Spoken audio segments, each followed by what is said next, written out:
Bonjour tout le monde, bienvenue dans cette vidéo fiche de lecture où je vais vous parler d'un livre que j'ai adoré, qui diffère quand même pas mal des autres livres dont j'ai pu faire des fiches de lecture, même pendant les vidéos lecture du mois, etc. Parce que c'est tout simplement Métro 2033, donc une fiction, et une fiction qui se passe dans un monde post-apocalyptique.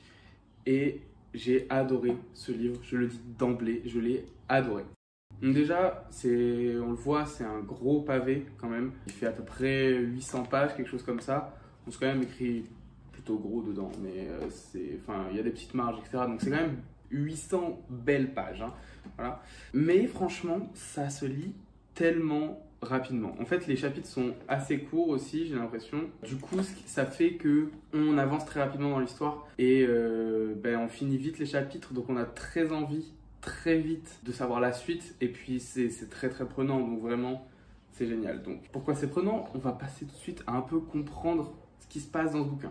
Donc c'est un livre de Dmitri Gloukovski, un auteur russe, et le livre est paru en 2005 en Russie. Du coup il a eu un grand succès. D'abord il s'est publié qu'en Russie, et ensuite il y a eu un jeu qui a été fait en adaptation de ce livre, donc c'est le même nom, c'est Métro 2033, le jeu vidéo. Et c'est là que, en fait, vu que le jeu a eu un succès international, que le livre a été traduit et là a eu un vrai succès international. J'ai pas lu les deux suites officielles de Dmitri Gloukovski, qui sont Métro 2034 et Métro 2035. Je les ai pas lus, je les ai pas encore lus, j'aimerais bien les lire en vrai parce que c'était vraiment superbe ce livre. Mais voilà, je sais qu'elles existent, je les ai pas encore lus, je les ai déjà vus dans une librairie, mais pour le moment j'ai énormément d'autres livres à lire, donc voilà, mais ce sera avec plaisir de lire la suite, franchement, c'est absolument génial.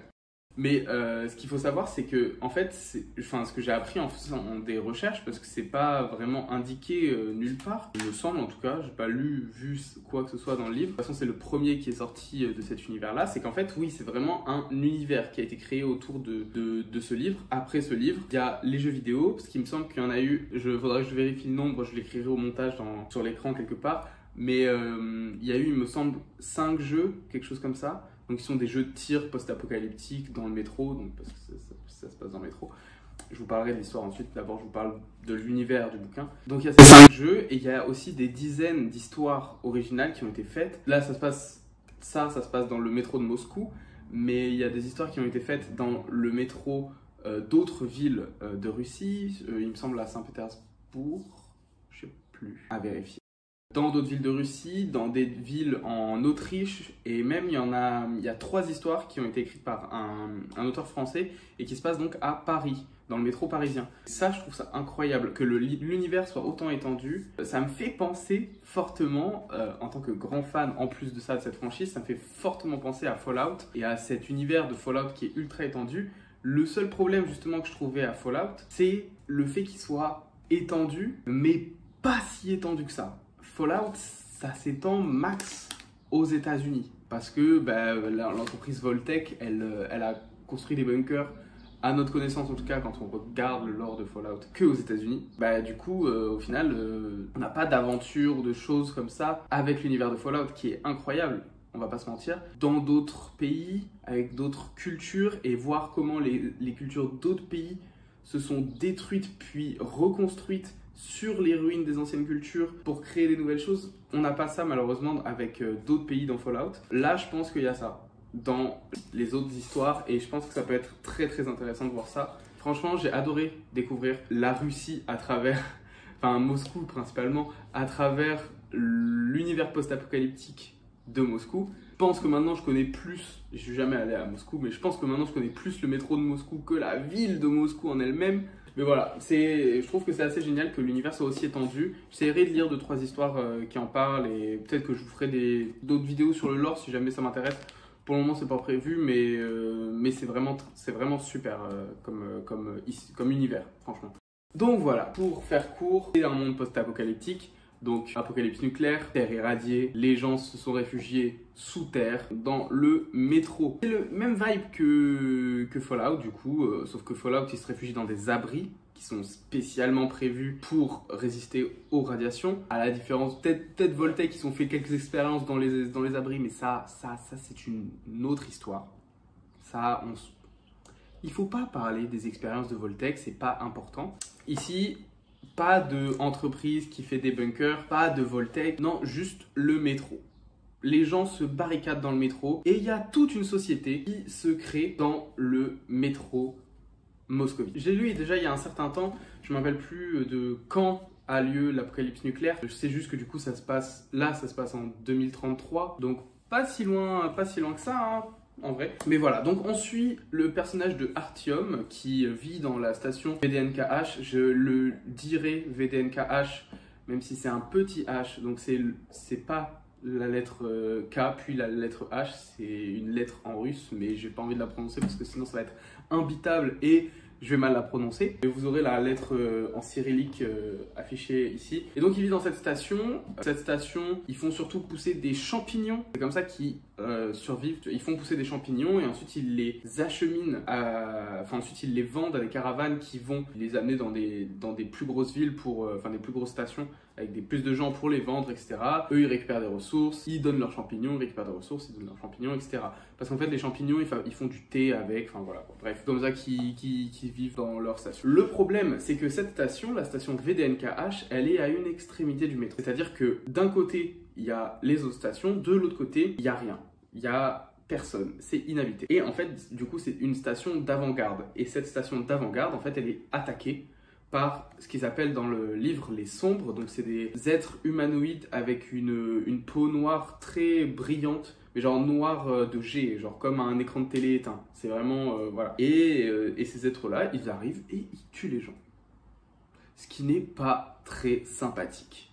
On va pas se mentir. Donc évidemment, les gens de VDNKH sont un peu dépités parce qu'ils ont peur de mourir, ce qui est tout à fait normal. Et en plus de ça, ils savent pas trop où aller. Parce qu'en fait, c'est là qu'ils vivent, ils ont leur petite économie, ils ont leurs petites habitudes, etc. Est-ce qu'ils ont forcément envie d'aller autre part, vivre un peu une vie errante parce que en fait là ils ont une situation, dans d'autres endroits ils auront peut-être pas forcément la même situation. C'est compliqué, ils savent pas trop quoi faire. Donc il y a un stalker qui va arriver et bref, il se passe des choses, etc. Je vais pas vous spoiler, c'est le tout début du livre, mais voilà, il se passe des choses et du coup, Artyom va devoir quitter la station, découvrir le métro moscovite, ce qui s'y passe, parce que lui, quand il est rentré sous le métro, en gros, il connaît pas trop l'extérieur. C'est des vagues souvenirs. Il est arrivé dans sa station, pour lui, c'est toute sa vie, en gros, la station. Et ce que je trouve incroyable aussi, c'est que vous voyez, on a une carte dans le livre du métro. Bon là, je pense pas que vous voyez très bien à la caméra, mais voilà, il y a une carte avec les stations, par qui elles sont occupées, etc. C'est très intéressant. Franchement, j'adore. Voilà, et en fait, au fur et à mesure de son exploration de la station, il va rencontrer plein de gens différents. Il y a énormément de débats, pas de débats, mais des discussions presque philosophiques. C'est des choses auxquelles je ne m'attendais pas du tout en lisant ce livre-là. Je m'attendais à un livre avec de l'action, un tir sur des zombies et voilà, et les radiations et tout. Enfin voilà, moi je m'attendais à vraiment un truc post-apocalyptique basique à la Fallout, vraiment où il se passe pas grand-chose de très intelligent, où on tire sur des têtes et c'est tout. Pas du tout. Pas du tout. Globalement, on est plus sur une vibe infiltration que tirer sur des têtes, qui est assez appréciable franchement dans un livre. C'est beaucoup plus sympa à lire que de tirer sur des têtes, parce que ça aurait été nul. Et en plus de ça, on a beaucoup de discussions entre les personnages, et des personnages qu'on voit pendant quelques chapitres, mais qu'on revoit plus après, parce que juste notre personnage principal, Artyom, il se balade, donc forcément il y a des gens qui ne recroisent plus. Et c'est pas grave, parce qu'en fait il a eu la discussion qu'il devait avoir avec eux, et c'est super intéressant. Parce qu'en fait, ces discussions, elles ont un peu un délire dialogue socratique à la Platon, où genre, le but, c'est de faire discuter une idée. Bon, même si généralement, chez Platon, c'est Socrate qui a l'idée et la personne, elle sert juste à balancer ce qu'il a à dire. Mais là, vraiment, on a deux idées qui discutent entre elles et qui se déroulent, qui se développent, etc. Et c'est très intéressant, franchement, à lire. Il y a des trucs sur Dieu, sur la religion de manière générale.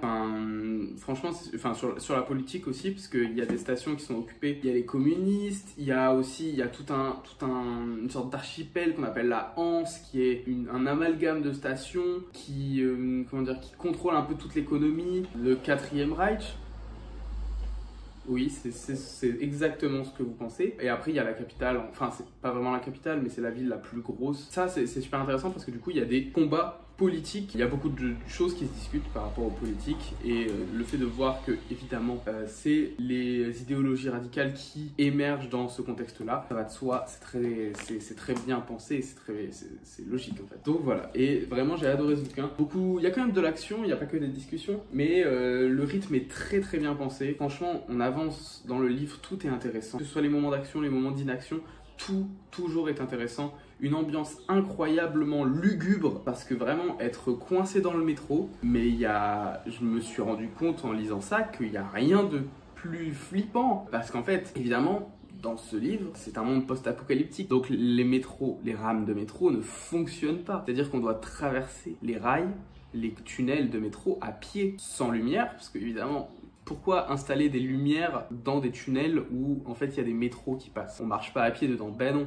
Du coup, il n'y a pas de lumière. Ils doivent s'éclairer comme ils peuvent. Des fois, ils s'éclairent pas. Bref, en plus c'est étroit, c'est que des tunnels étroits. Les stations sont étroites aussi. Donc va faire tenir une ville dans une station, même si les stations moscovites, j'ai vu un peu des images, elles sont quand même assez spacieuses, mais pas de là à mettre une ville dedans. Bref, c'est super. Franchement, ce livre est super. Je vous le conseille vivement. C'est tout ce que j'avais à dire pour Métro 2033. J'espère que cette petite vidéo assez courte vous a plu. Je le rappelle, ces vidéos fiches de lecture, c'est surtout mon ressenti sur un livre. Je ne fais pas une fiche pour réviser le livre, mais ce n'est pas une vidéo qui a pour un but vraiment éducatif. C'est vraiment juste une recommandation de lecture. C'est pour ça que les livres dont je parle, c'est que des livres que j'aime bien à chaque fois. Je ne vous parle que de livres que j'aime bien. Bref, j'espère que cette vidéo vous a plu. Je vous dis à la prochaine pour une autre vidéo, peut-être une fiche de lecture, peut-être autre chose. Ciao!